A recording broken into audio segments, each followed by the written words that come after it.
അത്ഭുതങ്ങൾ തീർന്നിട്ടില്ല, അടയാളങ്ങൾ തീർന്നിട്ടില്ല കാലത്തിൽ ഈ ലോകത്തിൽ. എൻ്റെ പേര് മേരി സാൽവിയ. ജീവിത പങ്കാളിയുടെ സഹോദരിയുടെ മകളുടെ ഭർത്താവിന് വേണ്ടിയിട്ടാണ്. ഒരു മാസം മുമ്പ് ആക്സിഡൻ്റായി.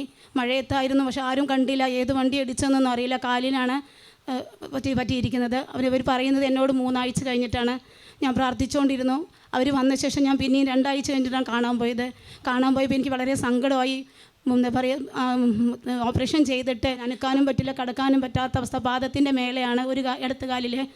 ചേച്ചിയുടെ മരുമകളോടും പറഞ്ഞു, നിങ്ങളിവിടെ വന്ന് പ്രാർത്ഥനയ്ക്ക് വരികയാണെങ്കിൽ ഈശോ അത്ഭുതം നടത്തും.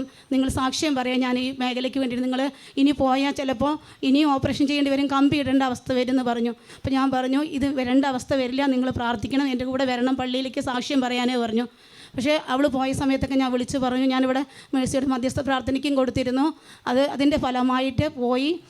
ഒരു പ്രശ്നവുമില്ല, ഓപ്പറേഷൻ ചെയ്യേണ്ടി വന്നില്ല, കമ്പിയിടേണ്ട അവസ്ഥ വന്നില്ല. ബാൻഡേജ് ഇട്ടിപ്പോൾ റെസ്റ്റ് ചെയ്തുകൊണ്ടിരിക്കേണ്ടത്. ഈശോയെ നന്ദി, ഈശോയെ സ്തോത്രം.